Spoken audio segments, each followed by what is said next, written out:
Selamat pagi Bapak Ibu, Saudara yang dikasihi Tuhan. Kembali lagi hari ini kita datang kepada Tuhan, bersekutu, memuji memuliakan nama Tuhan. Karena Tuhan telah mati buat kita naikkan syukur kita naikkan pujian kita bagi Yesus saja. Terima kasih Tuhan, kami mengucap syukur hari ini. Haleluya, haleluya.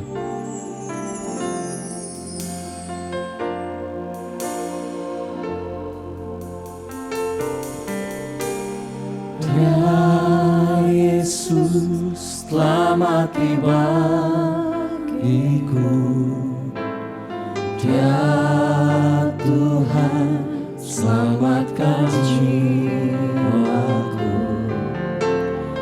Bagi Dia pujianku, tak dapat ku balas kasih-Nya.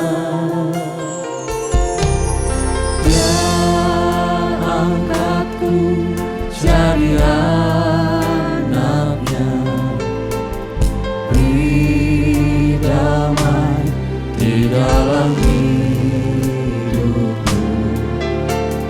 Bagi Dia sembahku, hanya Dia segalanya bagiku.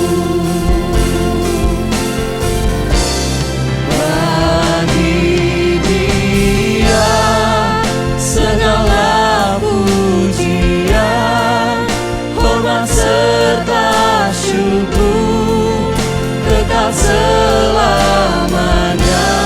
bagi Dia segala pujian, hormat serta syukur selama-lamanya.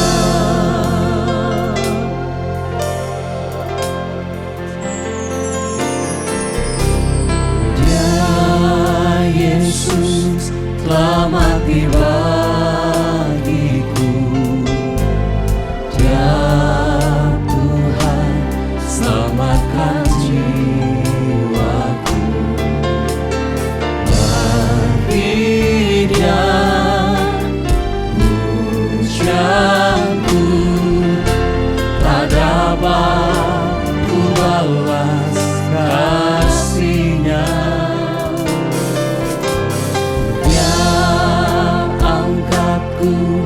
Jadi anaknya, beri damai di dalam hidupku. Bagi Dia sembahku, hanya Dia segalanya bagimu. Bagimu Tuhan, segala pujian, hormat serta syukur kekal selamanya. Bagi Dia segala pujian, hormat serta syukur selama-lamanya.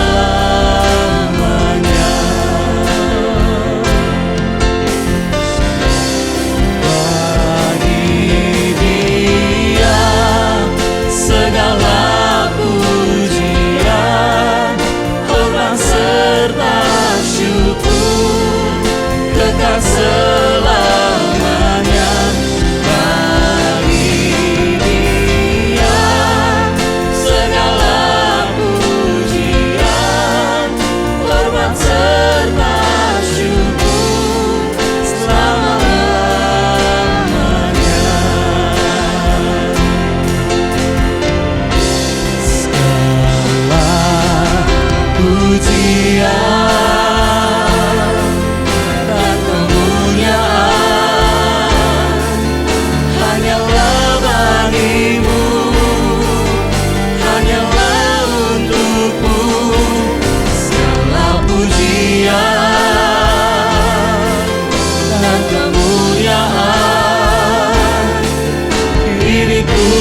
persembahkan di hadapan-Mu, Tuhan.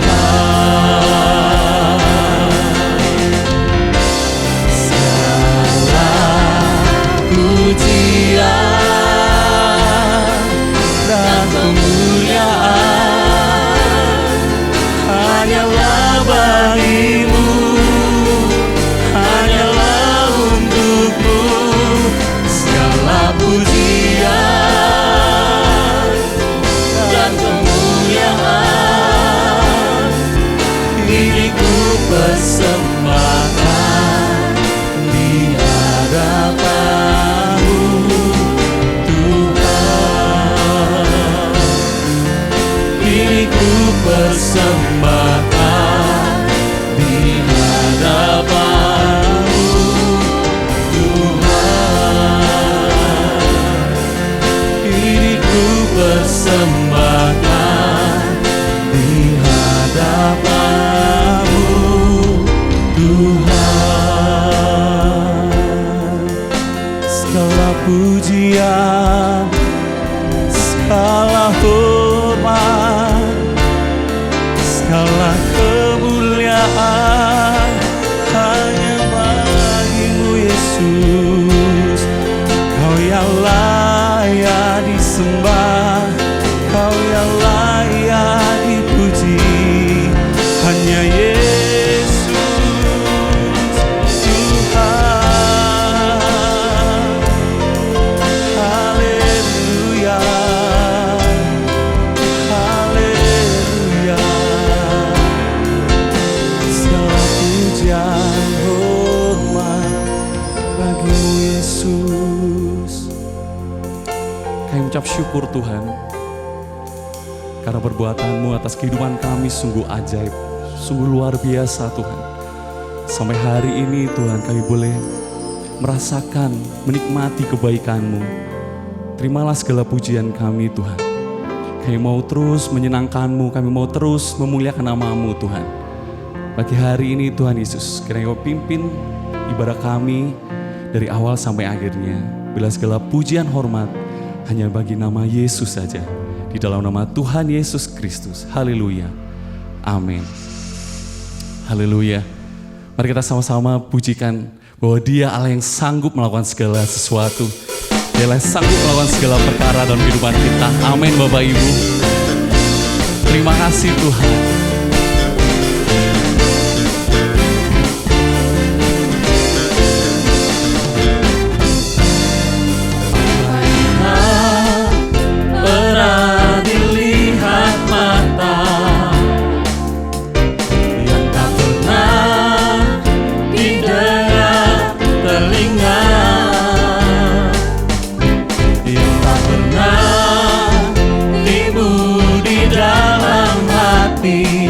Semua disediakannya bagi yang mengasihi Dia. Allah sanggup melakukan segala perkara, dulu, sekarang, dan selamanya. Kuasanya tidak berubah. Allah sanggup melakukan segala perkara, dulu, sekarang, dan selamanya. Kuasanya tak berubah.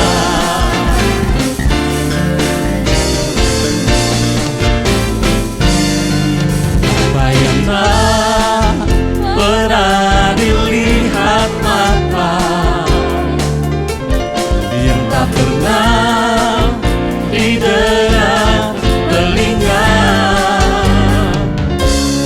yang tak pernah timbul di dalam hati, semua disediakannya bagi yang mengasihi Dia. Allah sanggup melakukan segala perkara, dulu, sekarang, dan selamanya. Kuasanya tidak berubah. Allah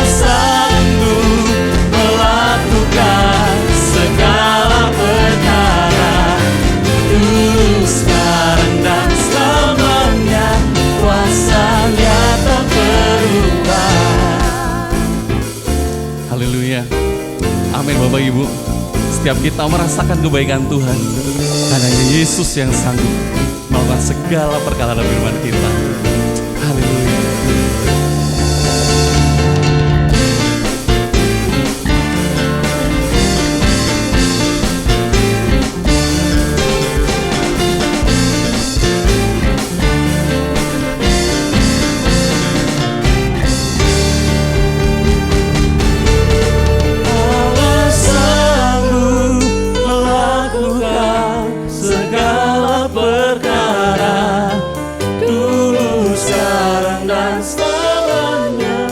Kuasanya tidak berubah.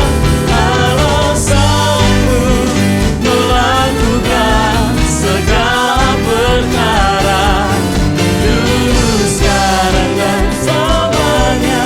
Kuasanya tak berubah, dulu, sekarang, dan selamanya. Kuasanya tak berubah, dulu, sekarang, dan selamanya. Kuasanya tak berubah.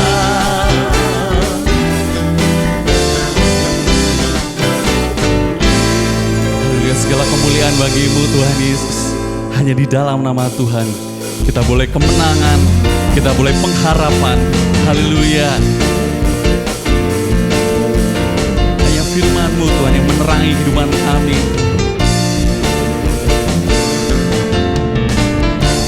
Firman terangi jalanku, bisa iman di setiap waktu,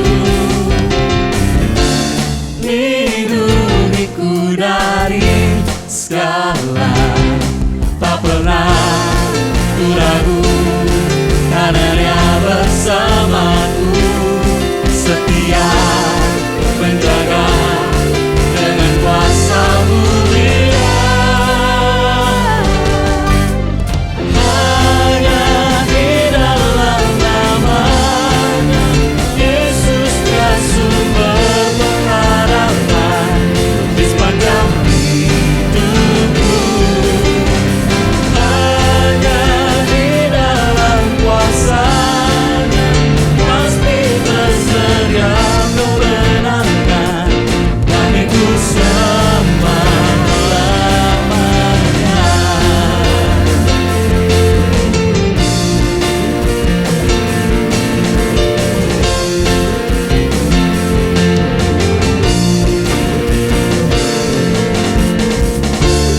Kebenaran yang bebaskan selalu berikan ku kekuatan, hadapi segala tantangan. Tak pernah ku ragu, karena Dia bersamaku, setia menjaga dengan kuasa mulia.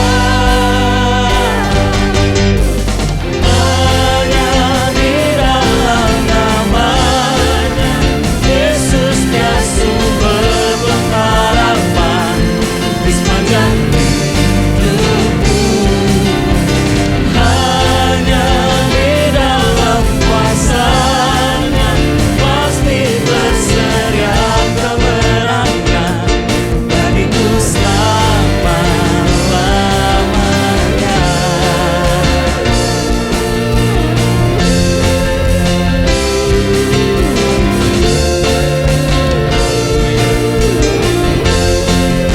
Di dalam nama-Mu Tuhan, Dalam nama-Nya ada pengharapan, dalam masanya kemenangan.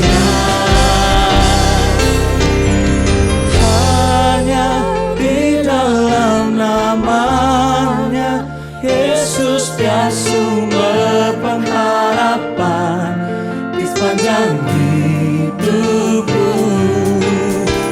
Hanya di dalam kuasa-Nya pasti tersedia kemenangan, dan itu selamanya.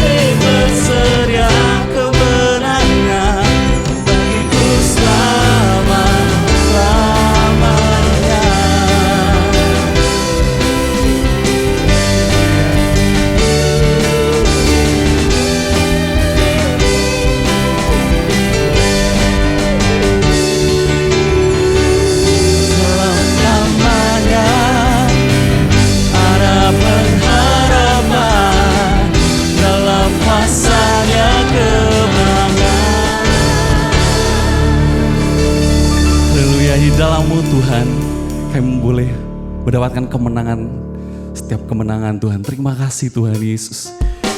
Bila kami terus semakin hari dekat kepadamu Tuhan, kami boleh terus semakin hari semakin melekat hidup denganmu Yesus. Terima kasih Bapa, terima kasih.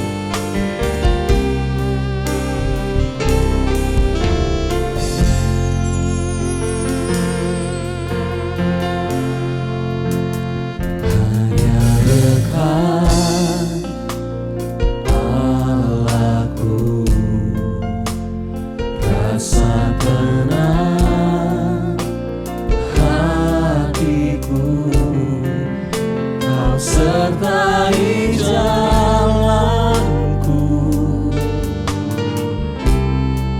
sepanjang hidupku.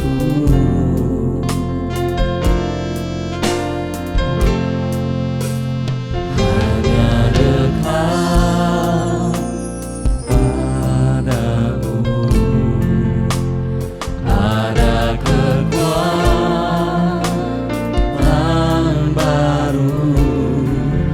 Kaulah perlindunganku, keselamatanku.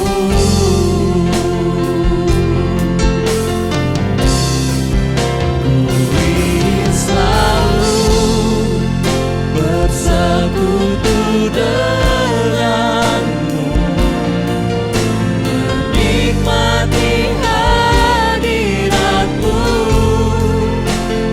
biarkan Roh-Mu tinggal dalam hidupku. Sungguh indah bersamamu selamanya. Hanya dekat Allahku. Haleluya Yesus. Hanya dekat Allahku, rasa tenang hatiku, Kau sertai jalanku sepanjang hidupku. Kami mendekat kepadamu Tuhan. Hanya dekat padamu ada kekuatan baru. Kaulah perlindunganku, keselamatanku. Ku ingin selalu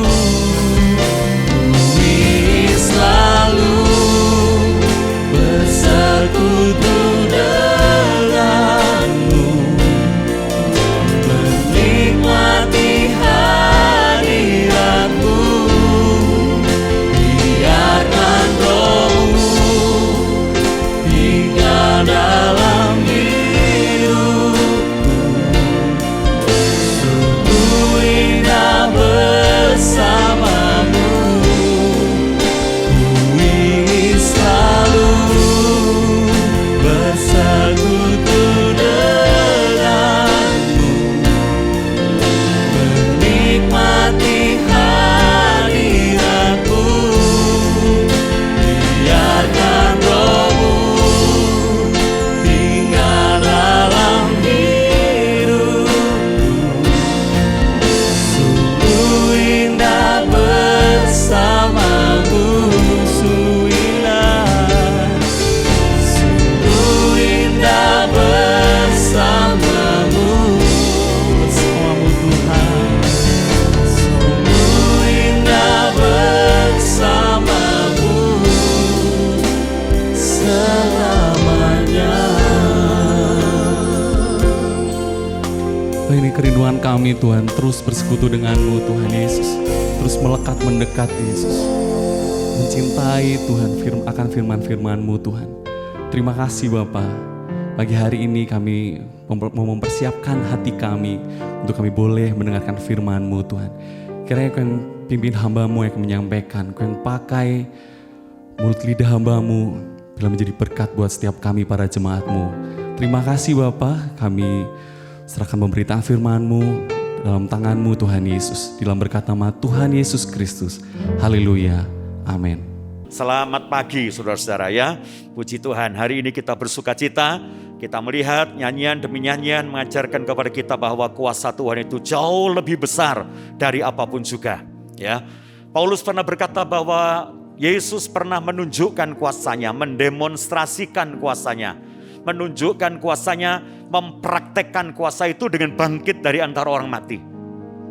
Bahkan ada jaminan buat saya dan saudara yang percaya kepada kuasa kebangkitan itu, kita pun akan dibangkitkan. Sebab itu Paulus berkata, aku mau mengenal Dia dan mengenal kuasa kebangkitannya. Dan akhirnya aku juga dibangkitkan dari antara orang mati. Dan saya tetap percaya kalau mati saja dibangkitkan, mosok sakit tak disembuhkan. Yang setuju katakan amin. Kalau mati saja dibangkitkan, masa susah tidak dihiburkan. Dan saya selalu berkata musuh yang paling besar yang namanya kematian sudah dikalahkannya. Musuh yang paling besar, saya katakan kepada saudara, musuh yang paling besar. Jadi musuh yang lain-lain itu tidak lebih besar dari kematian. Kalau kematian dikalahkannya, yang lain pasti dikalahkannya ya. Hari ini kita melihat saudara ya, cerita tentang Paskah berikutnya. Bagaimana tanggung jawab saya dan saudara setelah kita merayakan Paskah. Mari kita buka sama-sama dalam kitab Injil Markus pasal yang ke-16.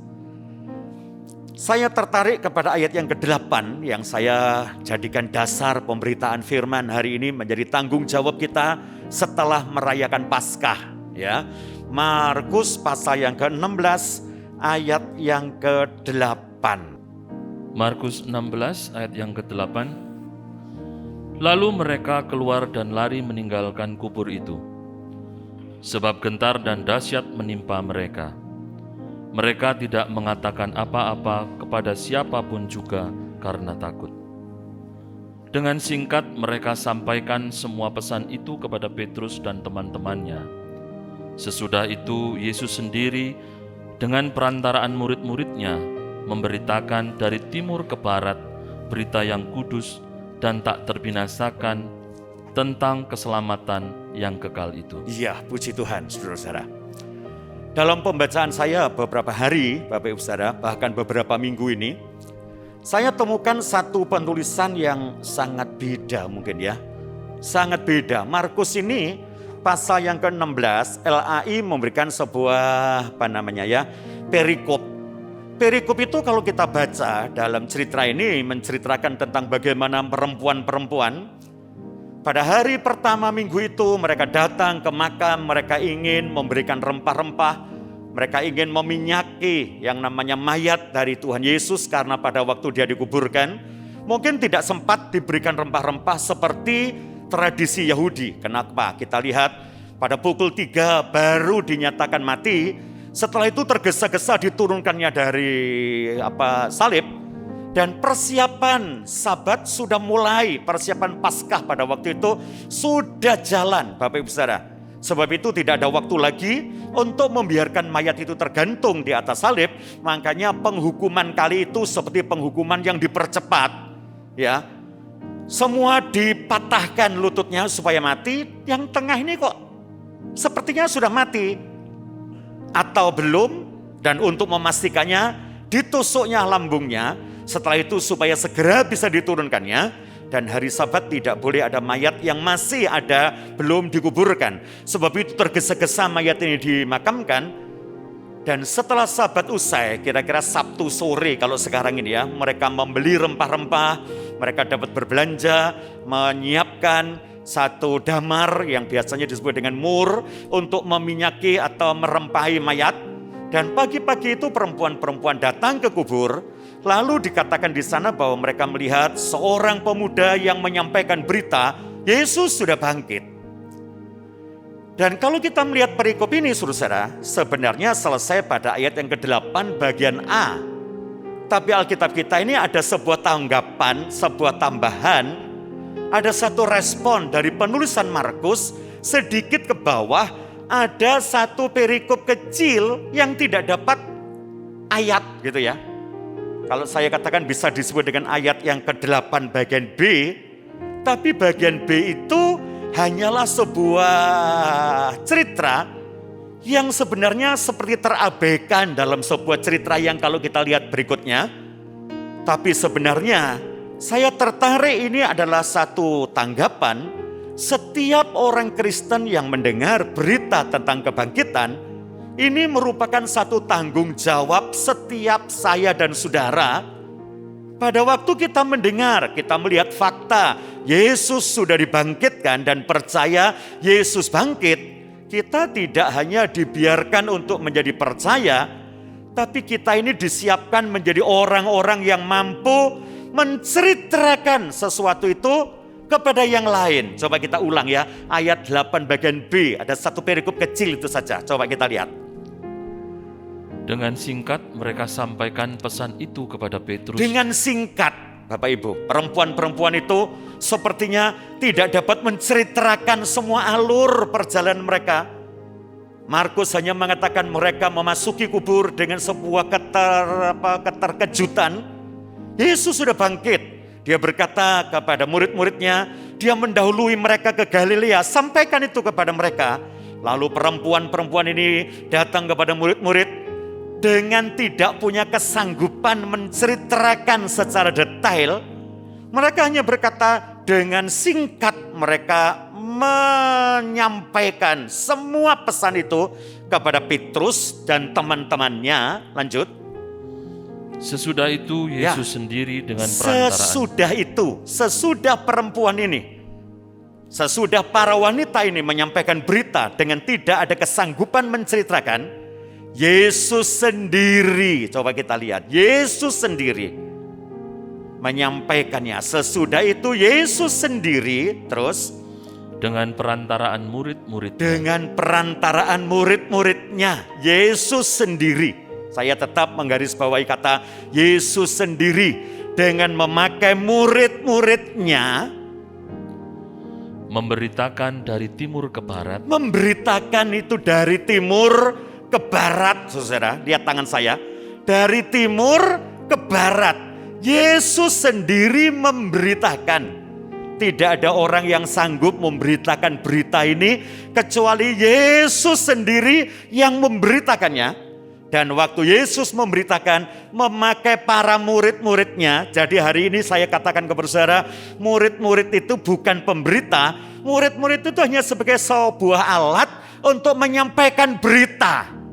Ya, saya hari ini meyakini hamba-hamba Tuhan, saudara-saudara jemaat, saudara pelayan-pelayan, tidak ada orang dapat memberitakan berita ini kepada setiap orang. Yang bisa memberitakannya hanyalah Yesus sendiri yang memberitakannya, memakai alat. Nah, alat itu adalah hamba-hambanya, murid-muridnya, hanya sebagai alat. Tapi sumber berita tetap dari Yesus. Yang setuju katakan? Seperti hari ini kalau saya kasih satu gambaran. Saya menyampaikannya kepada saudara.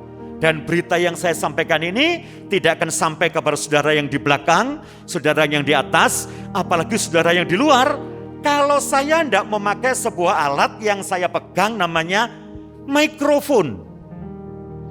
Tapi mic ini saudara bisa berarti menyampaikan berita. Dan dari mic ini menuju ke salon-salon yang Anda dengar.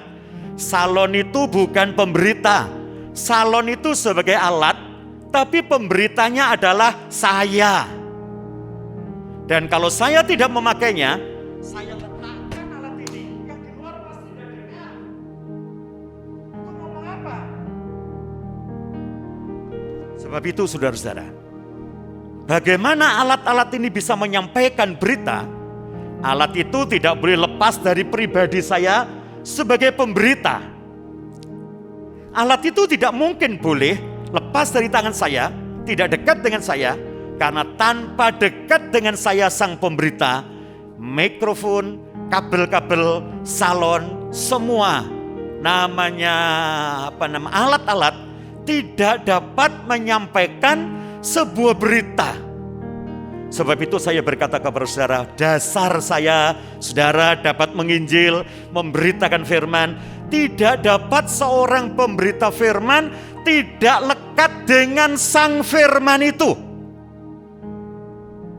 Ya, kalau orang mau memberitakan tentang Yesus Kristus, yakinlah Yesus sendiri memberitakan berita itu, memakai murid-murid, memakai alat-alat ini. Dari murid-murid ini ada alat-alat yang lain. Dari mereka rasul-rasul punya murid-murid lagi, punya alat-alat lain. Sampai hari ini saya dan saudara adalah alat-alat Tuhan yang akan dipakai untuk mengabarkan berita dari timur ke barat. Berita apa itu, Pak? Berita yang kudus. Berita yang kudus. Perhatikan. Sebab itu tidak dapat orang memberitakan berita ini kecuali Yesus sendiri. Dia memakai saya, dia pakai saudara. Karena betapa berita ini bukan berita sembarangan, tapi berita yang suci, berita yang kudus, berita yang berharga, berita yang luar biasa, berita yang dahsyat, berita yang dibutuhkan oleh setiap orang, saudara. Terus? Dan tak terbinasakan. Dan berita ini tidak mungkin akan terbinasakan. Sekalipun dunia akan memutarbalikkan berita ini, sekalipun orang akan memberikan berita-berita yang lain untuk menutup berita, supaya berita tentang kebangkitan Yesus ini tidak tersebar kemana-mana, tapi saya tetap yakin berita ini tidak akan dapat terbinasakan, akan terberitakan terus kemana-mana. Dari timur ke barat terus, Pak.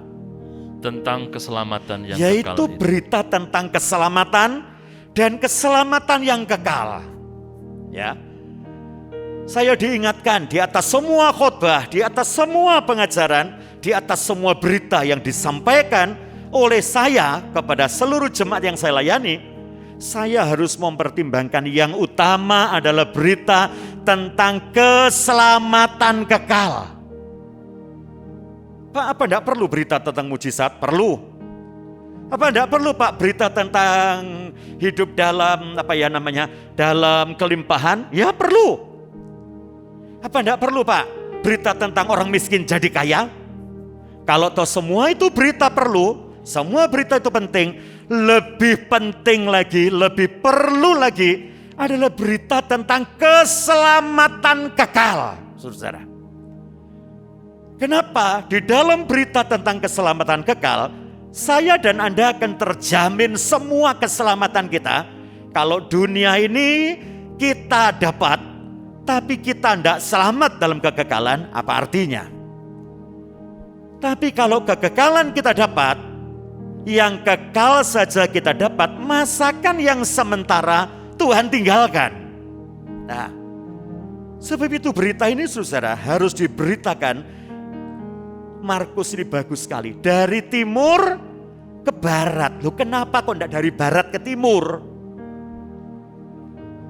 Orang Indonesia selalu kalau menyebut arah itu selalu barat dulu, terus timur, utara dulu, terus selatan. Nah, dari barat sampai ke timur gitu kan saudara. Selalu barat dulu. Markus menuliskan dari timur ke barat. Coba kita lihat kitab Kejadian pasal yang ketiga. Kenapa kok harus dari timur ke barat? Kejadian pasal yang ketiga ayat 23 dan 24. Mari silakan. Kejadian 3 Ya. ayat 23. Ya. Lalu Tuhan Allah mengusir dia dari Taman Eden. Lalu Tuhan Allah mengusir manusia itu, yaitu Adam dan Hawa, dari Taman Eden, supaya ia mengusahakan tanah dari mana ia diambil. ya, supaya Adam dan Hawa mengusahakan tanah dari mana dia diambil. Kita melihat Taman Eden kira-kira sekarang ada di kota Baghdad dan sekitarnya. Karena kita berpacu kepada dua sungai yang masih mengalir sampai sekarang, yaitu Sungai Efrat dan Sungai Tigris. Lalu manusia itu diusir, kemana mereka pergi? Lanjut ayat 24.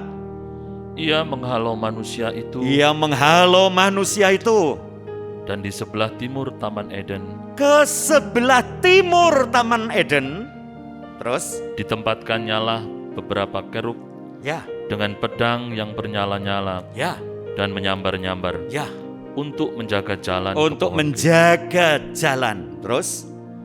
ke pohon kehidupan. Ya, supaya manusia itu tidak dapat lagi kehidupan, supaya manusia tidak makan lagi pohon buah namanya pohon kehidupan, supaya manusia jauh yang namanya kehidupan, manusia itu diusir menuju ke timur, saudara-saudara. Secara Alkitab kita menyatakan mereka dari daerah Baghdad menuju ke Mesopotamia, terus menuju ke timur. Dan kita melihat ada nenek moyang orang percaya yaitu Abraham dari daerah Mesopotamia. Mereka bertumbuh kembang dari timur Eden. Sebab itu Markus menuliskannya. Berita ini harus disampaikannya dari timur ke barat. Supaya manusia-manusia yang meninggalkan Eden dari barat menuju ke timur akan dengar berita itu. Mereka berbalik lagi menuju ke barat, mereka bertobat lagi, mereka ketemu lagi dengan pohon kehidupan, dan mereka akan diselamatkan, dan keselamatan itu adalah keselamatan yang kekal. Markus ini adalah penulis Injil yang paling sederhana, walaupun dia adalah generasi kedua. Dia bukan saksi mata, mungkin, saya katakan kepada saudara, mungkin dia seangkatan dengan Lukas, beda dengan Matius dan Yohanes. Tapi penulisannya Markus, penulisan yang sangat sederhana, tapi selalu mengandung sebuah pesan yang tidak dapat disepelekan. Bagaimana berita itu disampaikannya? Dari timur menuju ke barat, karena untuk menghadang orang-orang yang pergi ke timur semakin jauh meninggalkan kehidupan, supaya mereka bertobat, balik jalan, kembali ke arah menuju ke barat, supaya orang yang mendengar berita ini mendapatkan sebuah kehidupan. Sebab itu berita kebangkitan sebenarnya berita yang sangat hebat, sampai Markus menulis berita yang suci, yang kudus, berita yang tidak dapat terbinasakan, berita yang membawa orang menuju kepada pertobatan. Tidak terus menuju ke timur semakin jauh dari kehidupan, tapi dibawalanya menuju ke barat, berbalik supaya mendapat kehidupan kembali. Dan saya tetap berkata, betapa bahagianya kita kalau hidup kekal saja Tuhan beri, masakan yang sementara ini loh Tuhan tidak perhatikan kita. Hari ini jadilah tenang. Ada tanggung jawab setelah Paskah. Yang setuju katakan amin. Yang percaya katakan amin. Ada banyak orang dapat menyiapkan Paskah dengan berpantang, dengan berpuasa, dengan melakukan aksi Paskah, dengan merayakan Paskah, dengan persiapan demi persiapan. Sayangnya setelah Paskah selesai, bubar. Bahkan minggu-minggu setelah Paskah, gereja sepi, tidak seramai Paskah. Tapi sebenarnya setelah Paskah selesai ada tanggung jawab besar. Saya dan Anda harus datang kepada Tuhan. Pakailah saya sebagai alatmu. Pakailah saya sebagai kepanjangan berita tentang kebangkitanmu. Supaya banyak orang berbalik, tidak terus jalan ke timur, tapi menuju kepada kehidupan. Dan di sanalah tanggung jawab jemaat, hamba-hamba Tuhan, semua orang yang percaya kepadanya. Dan disitulah Tuhan meletakkan sebuah tugas. Sebab itu Paulus berkata, yang ku kehendaki ialah mengenal Dia. Atau kita baca sajalah kitab Filipi pasal 3. Kita baca saja ya supaya jelas. Filipi 3 ayat 10. Filipi 3 ayat yang ke-10. Ini tekadnya Paulus setelah dia kenal Yesus. Yang ku kehendaki ialah mengenal Dia. Yang ku kehendaki ialah mengenal Dia. Mengenal artinya bersama-sama dengan Dia, bergaul dengan Dia, menuruti apa yang dilakukan, menuruti apa yang Dia firmankan, ikut rencananya, mengerjakan pekerjaannya, itu kata mengenal. Ya, ikut program yang ditentukan olehnya. Lanjut Pak. Dan kuasa kebangkitannya. Dan mengenal kuasa kebangkitannya. Terus dan persekutuan dalam penderitaan, dan bersekutu dalam penderitaan, ambil bagian dalam penderitaannya, penyangkalan diri kita, meninggalkan dunia yang lama, menuju kepada kehidupan yang baru, walaupun itu sebuah penderitaan. Lanjut. di mana aku menjadi serupa dengan Di Dia. mana saya dan saudara, kata Paulus, menjadi serupa dengan Dia, persis sama Dia. Apa yang kita alami, itu harus seperti yang Dia alami. Sekalipun dalam kematian, dalam hal penyangkalan diri kita menderita, sampai mati sekalipun, terus, Dalam kematiannya, ya, supaya aku akhirnya beroleh kebangkitan dari antara orang mati. tepuk tangan dulu yang meriah buat Tuhan kita, saudara-saudara. Ini kebangkitan tentang kuasa Tuhan. Yang ku kehendaki ialah mengenal Dia. Tidak sekedar tahu tentang pertolongannya, aku bergaul dengan Dia, aku bersekutu dengan Dia, supaya sama dengan Dia, gitu bahasa kita ya. Kalau Dia mati dalam pergumulannya, dalam penderitaannya, saya dan saudara tentunya hari-hari, setiap hari kita bergumul melawan kedagingan kita, supaya kita hidup dalam satu hidup yang berkenan kepadanya. Kalau toh sampai harus mati, kata Paulus, jangan khawatir. Di balik kematian ada kebangkitan. Tapi saudara dan saya tidak dapat menjadi saksi kalau kita tidak kenal Dia.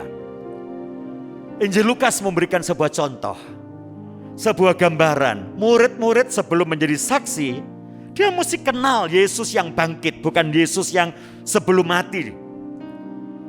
Mereka kenal Yesus sebelum mati adalah Yesus yang buat mujizat, yang buat begini, beri pertolongan dan sebagainya. Setelah Dia bangkit pun memberikan mujizat. Tapi dalam pengenalannya kepada Tuhan, Lukas menceritakan, ya, kalau saya tidak sebut dengan cara, saya sebut dengan metode Tuhan untuk menyampaikan pengenalannya kepada saya, supaya saudara dan saya bisa menjadi saksi. Itu Lukas menceritakannya bagus. Coba kita lihat Injil Lukas sekarang ya, dengan cepat. Pasal yang ke-24. Ayat yang ke-36. Pelan-pelan kita lihat, saudara, tapi keterangannya saya jelaskan dengan cepat ya. Mari. Lukas 24 ayat 30. Ya, judulnya apa, Pak? Yesus menampakkan diri Yesus kepada semua menampakkan diri, Yesus memperkenalkan diri, ya, kepada semua murid. kepada semua murid. Kenapa Dia menampakkan diri, memperkenalkan diri? Tanpa mereka kenal, mereka nanti tidak bisa dipakai menjadi alat untuk menyampaikan berita ini. Ya, saudara mesti percaya, saya juga percaya. Ada musik yang tadi kita menyanyi, pelan-pelan kita dengar, nyanyian lama yang berkata, semua orang itu perlu Yesus. Ya, tadi ada ya, sedikit nyanyian itu, ku perlu Tuhan dalam hidupku. Waktu kita penyembahan, ku perlu Tuhan setiap waktu. Nanti kita nyanyi itu ya. Saya perlu Tuhan, saudara perlu Tuhan. Sadarkah Anda bahwa orang sekitar kita ini juga perlu Tuhan? Tuhan bukan hanya keperluan saya, Tuhan bukan hanya saudara perlu, tapi saya dan Anda setelah merayakan Paskah sadar, kita tahu orang sekitar kita ini perlu Yesus. Lah kenapa mereka tidak percaya? Alkitab berkata, bagaimana mereka bisa percaya wong tidak ada yang memberitakannya? Lah siapakah yang harus memberitakannya? Yang harus memberitakannya adalah murid-muridnya yang siap dipakai, dan yang memberitakan itu adalah Yesus sendiri. Wih, saya gambarkan kalau saya menyaksikan tentang Yesus kepada Dia, sebenarnya bukan saya yang berbicara, Yesus berbicara. Yesus memakai saya sebagai kepanjangan suaranya. Mungkin saya mikrofonnya, atau mungkin saya salonnya. Saya sedang dipakai untuk menyampaikan berita yang disampaikan oleh Dia sendiri. Sebab itu tidak ada seorang dapat menyampaikan berita kalau dia tidak mengenal. Yesus memperkenalkan diri kepada murid-muridnya, kepada semua muridnya, begini kata Lukas ayat 36. Dan sementara mereka bercakap-cakap tentang hal-hal itu, Ya, Yesus tiba-tiba berdiri di tengah-tengah mereka ya, dan berkata kepada mereka, ya, "Damai sejahtera bagi kamu." cukup. Yang pertama, saudara-saudara, kalau saudara mau memberikan peluang untuk Yesus memperkenalkan diri, supaya kita kenal dia, murid-murid ini dikatakan sementara mereka bercakap-cakap tentang dia. Saya dan Anda akan lebih kenal kalau tentang Yesus ini menjadi sebuah topik percakapan, menjadi sebuah bahan percakapan yang utama dalam setiap kehidupan kita. Nah, persoalannya, pertanyaannya adalah, apakah yang menjadi topik percakapan kita sehari-hari? Hari-hari ini yang paling menarik adalah COVID, saudara. Dimanapun ada orang kumpul, omong tentang COVID. COVID belum selesai, ada B17 apa gitu ya. B17 belum selesai, ada EEK. Itu tambah gila nih lagi, saudara ya. Betul ya? Ada virus namanya EEK. Saudara, welek sak jeneng-jenengi. Saya baca ada berita di televisi, ada virus baru namanya EE. Hah? EE? Ternyata EEK, enggak tahu singkatannya apa, saudara ya. Saya ditanya anak saya, "Pak, tahu tak singkatnya EEK?" Gak, wis. Lu enggak kepingin tahu, gak, wis. Coba cari, moh, wis, gak tahu, sudah. Saudara, topik pembicaraan, apa yang kita lagi percakapkan, itu membawa hadirat Tuhan turun di tengah-tengah kita. Dan kalau hadiratnya ada, dia ada, kita akan lebih mengenal dia. Jemaat, jadikan Yesus sebagai topik utama dalam setiap percakapan kita. Yang setuju tepuk tangan dulu yang meriah buat Tuhan kita ya. Jadikan Yesus sebagai topik percakapan. Daripada ngerasani orang, ngerasano Yesus. Daripada omong tentang kejelekan orang, omong tentang kemuliaan Yesus. Daripada omong tentang kehebatan virus, ngomong Yesus Kristus lebih hebat dari virus. Amin. Ini menjadi topik pembicaraan. Bagaimana murid-murid bisa mengenal dia sementara mereka bercakap-cakap tentang dia? Yesus ada di sana. Dia berjanji kalau ada 2-3 orang berseru dalam namaku, omong tentang namanya, dia ada di situ. Nah, saudara, apa enggak takut kalau ngomong tentang Yesus, Yesus hadir. Ngomong tentang COVID, ayo terus ngomong tentang COVID, COVID hadir, betul ya. Ngomong tentang berkat, berkat hadir. Ngomong tentang kesusahan, kesusahan hadir. Makanya orang susah ketemu orang susah selalu ngomong tentang susah. Orang sakit ketemu orang sakit selalu ngomong tentang sakit. Saya pernah ngalami itu. Saya sakit bawa di Singapura saya ketemu orang sakit. Bukan ngomong tentang obat, bukan ngomong sembuhan. Pertama tadi sakit itu ya apa? Lah bapak ya apa? Gini. Oh bodoh, terus gini. Iya, mari gitu gini. Iya, nah saya belum sampai ke situ. Sebentar lagi masih sampai ke situ. Iya, aduh. Saya keluar, saudara. Laupo ketemu Taji Kumang, betul saudara ya. Ngomong tentang sakit. Dia dipanggil dokter dulu, saya masih di dalam. Di bawah itu ada majalah. Majalahnya tentang sakit. Tak wocok kok tambah ngeri, susah tak banting majalahnya. Dalam nama Yesus, betul saudara ya. Apa yang kita ngomong, itu hadir. Sekali lagi, untuk kenal dia lebih hebat, jadikan Yesus sebagai topik perbincangan kita setiap saat. Lanjut.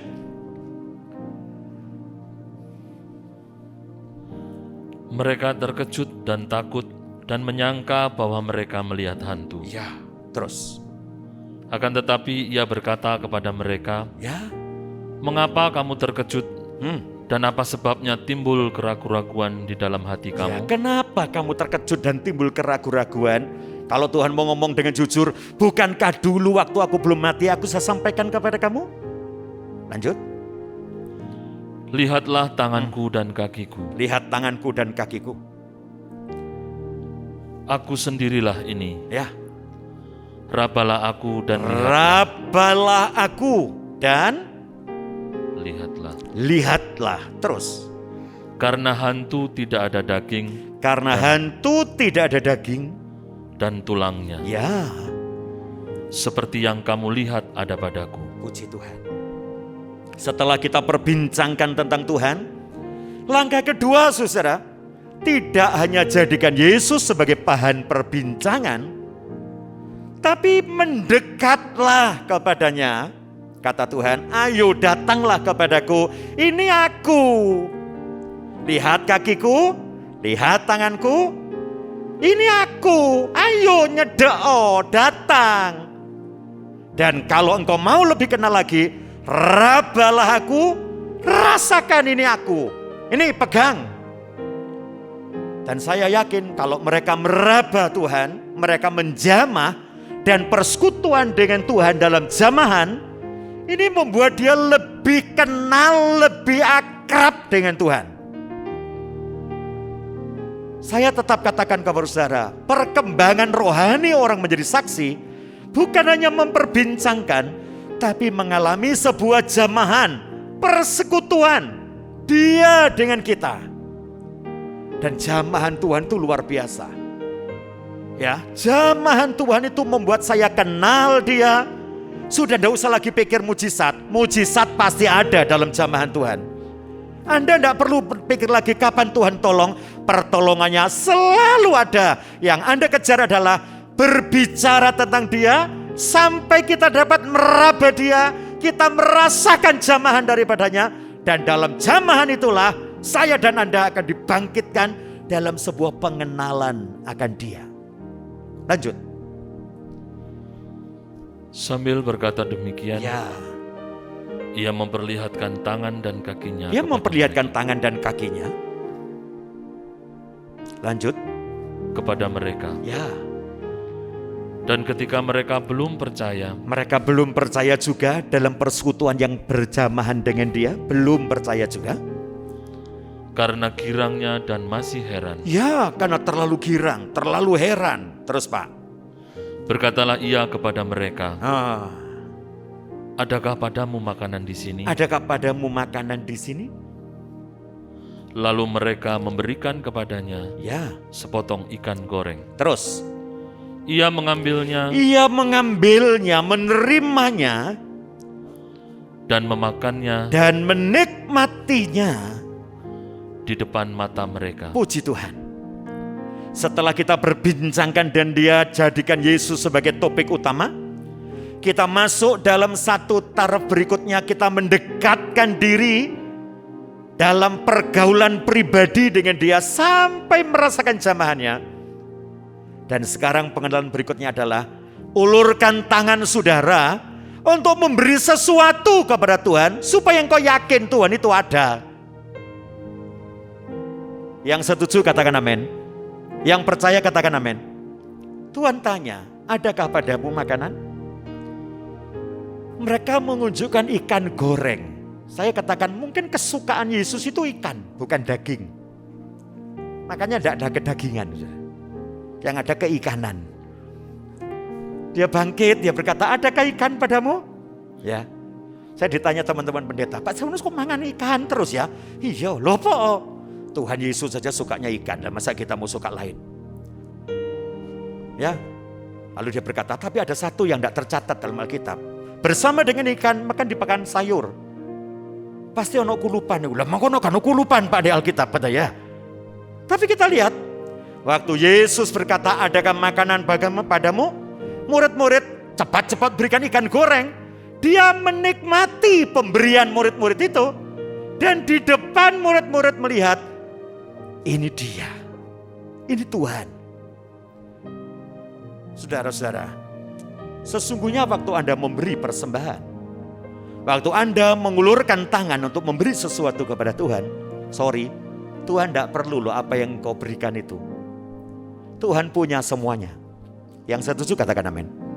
Untuk apa Tuhan memberikan kesempatan engkau memberi?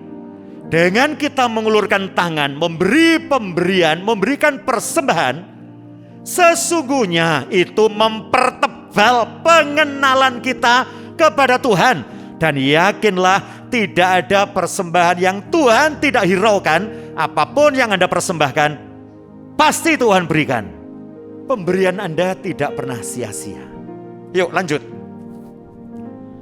Ia berkata kepada mereka, inilah perkataanku Ya, yang telah kukatakan kepadamu ya.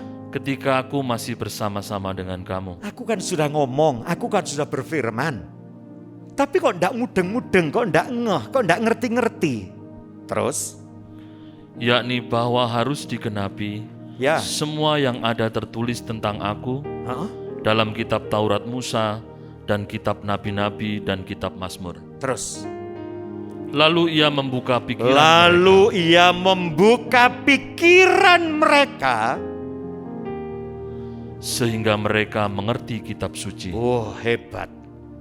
Lukas menggambarkan sebuah langkah demi langkah memperbincangkan Tuhan sebagai bahan utama.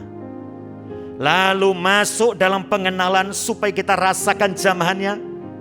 Lewat pemberian kita kepadanya, kita mengenal tentang dia lebih dalam.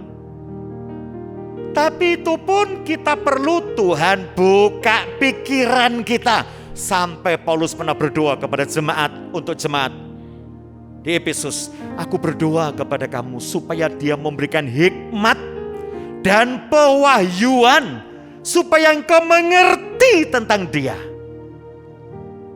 Hari ini saudara, kalau kita mau kenal Tuhan, waktu kita bersekutu dengan Tuhan, tolong hilangkan apa-apa yang menghalangi pengertian kita kepada Tuhan. Kita beri hidup sepenuhnya kepadanya sampai dia buka pikiran kita. Ya, lanjut Pak.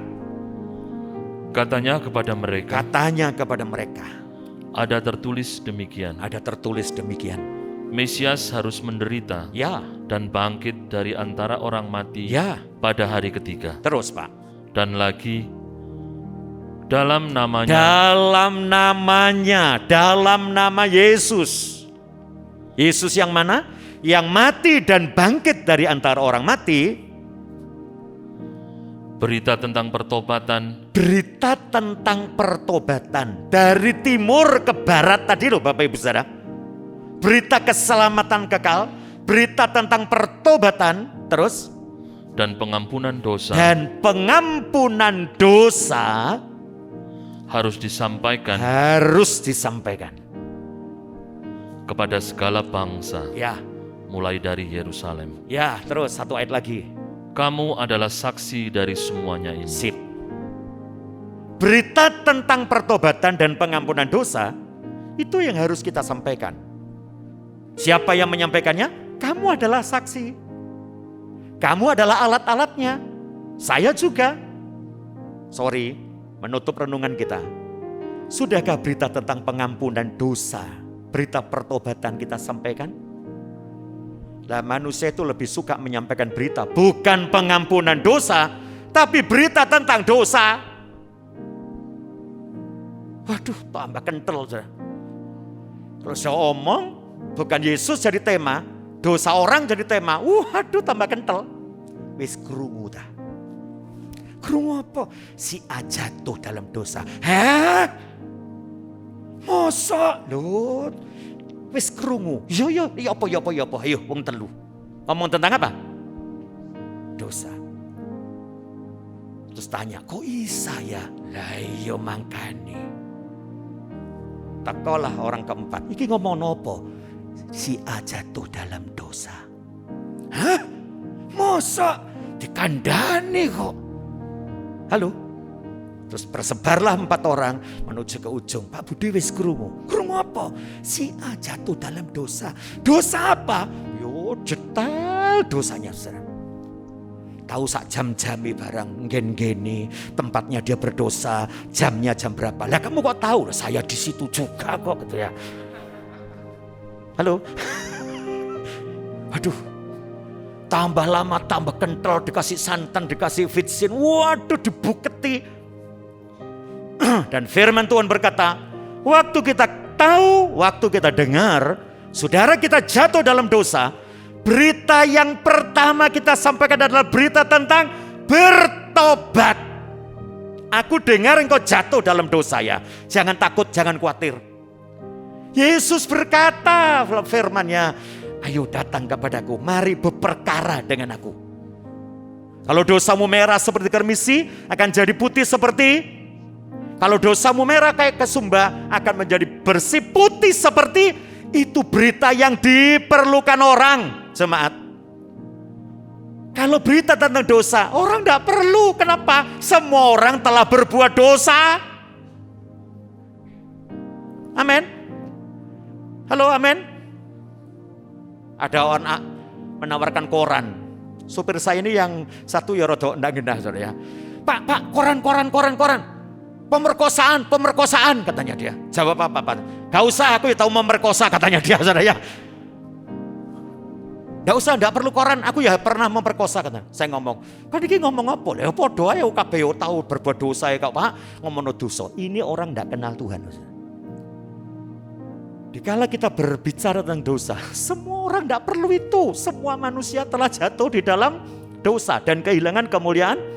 Yang mereka perlukan adalah berita tentang pertobatan dan berita tentang pengampunan dosa yang hanya ada di dalam nama Yesus yang mati, bangkit, dan saudara saya adalah saksi-saksinya.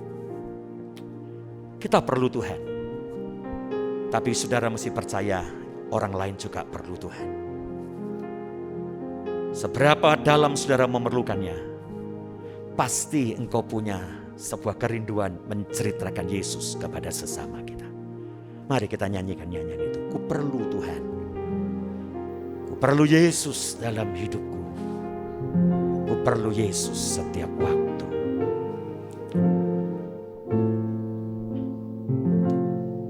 Apakah engkau perlu Tuhan? Sampaikan kata-kata iman kita. Katakan ku perlu Yesus.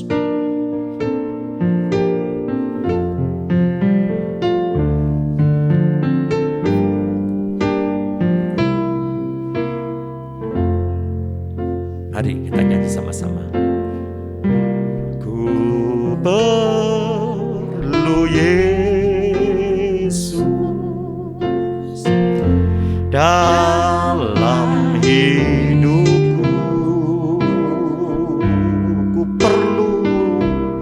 Ku perlu Yesus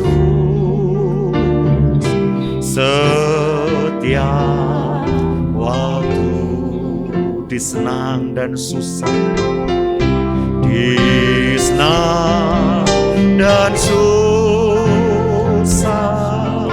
ku perlu Dia.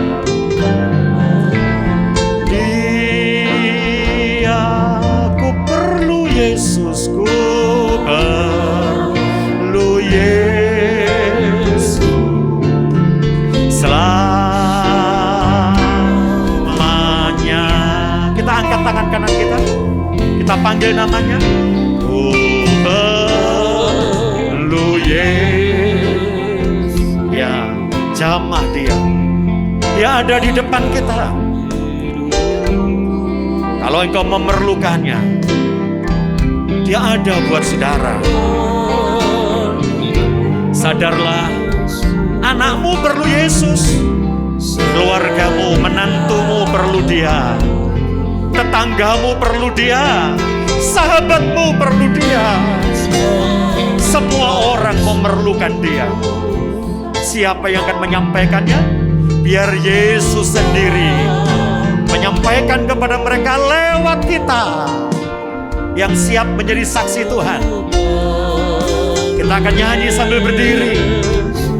Kita angkat kedua tangan kita. Mari kita angkat kedua tangan kita. Katakan, ku perlu Yesus dalam hidupku.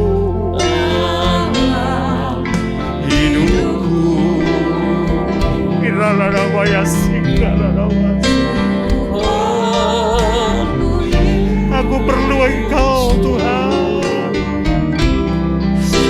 Aku tahu keluargaku perlu Engkau. Aku tahu sahabat-sahabatku perlu Engkau. Iralah ya Rama ya Maya Singkara.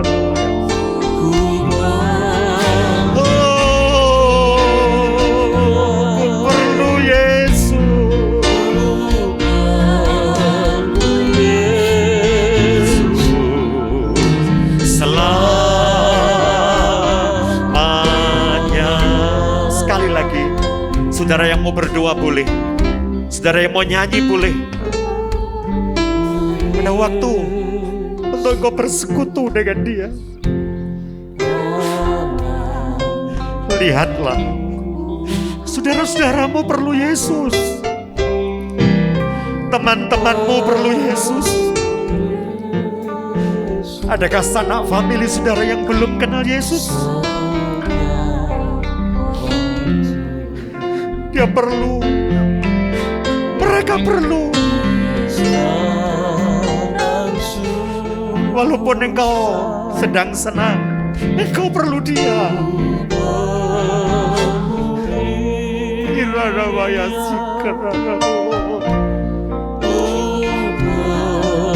Terima kasih Tuhan.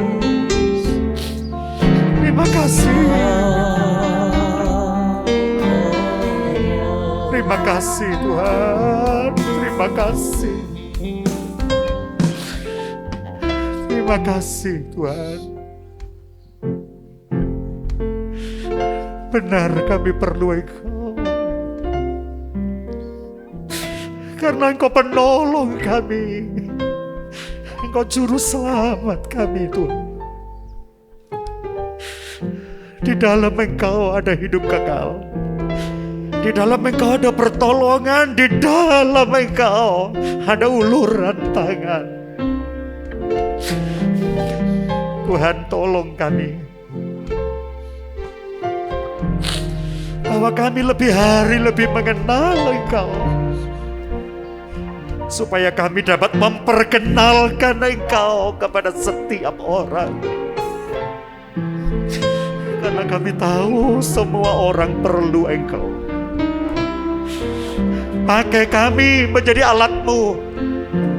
Pakai kami menjadi penyambung-penyambung lidah-Mu. Untuk membawa nama-Mu dikenal semua orang. Dan orang lain mengenal-Mu. Seperti kami juga bahagia di dalam Engkau. Tuhan terus simpan kami dalam persekutuan yang indah dengan-Mu. Dan biarlah setiap hari kami merasakan kehadiran-Mu. Dan kami percaya nama-Mu akan kami serukan. Dan di mana Tuhan pakai kami akan banyak jiwa dimenangkan bagi Tuhan. Terima kasih Tuhan. Di dalam nama-Mu Tuhan Yesus kami berdoa. Haleluya. Amin.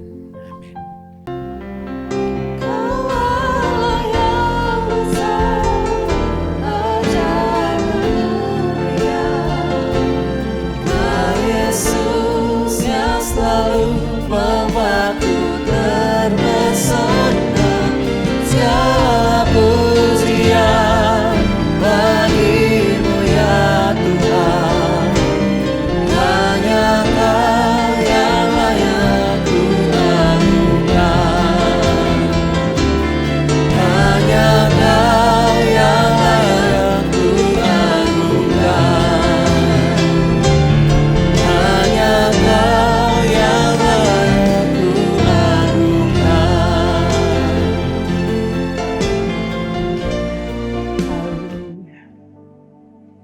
Ya Tuhan, hadirat-Mu tetap menyertai mereka untuk memberkati setiap rumah tangga mereka, seluruh anggota keluarga mereka. Berkatilah usaha dan mata pencaharian umat-Mu. Berkatilah roti dan air mereka. Berkatilah umat-Mu ini dengan kekuatan dan kesehatan, Sesungguhnya Dikau sangat mengasihi umat-Mu. Seluruh umat-Mu ini ada di dalam telapak tangan-Mu, dan tak seorang pun dapat merampas mereka, domba-domba-Mu ini, dari dalam tangan-Mu. Hamba-Mu berdoa, bawalah seluruh sidang jemaat-Mu ini semakin hari semakin dekat kepadamu, semakin mengasihi Engkau ya Tuhan, sehingga mereka boleh tiba di puncak bukit kesucian-Mu dan memandang wajah-Mu yang indah. Kini sidang jemaat yang dikasihi Tuhan, Allah yang kekal adalah naungan-Mu, dan lengannya yang abadi menopang Engkau. Tuhan memberkati Engkau dan melindungi Engkau. Tuhan menyinari Engkau dengan wajah-Nya, serta memberikan Engkau kasih karunia. Tuhan menghadapkan wajah-Nya kepadamu dan memberikan engkau damai sejahtera di dalam berkat nama Tuhan Yesus Kristus. Amin.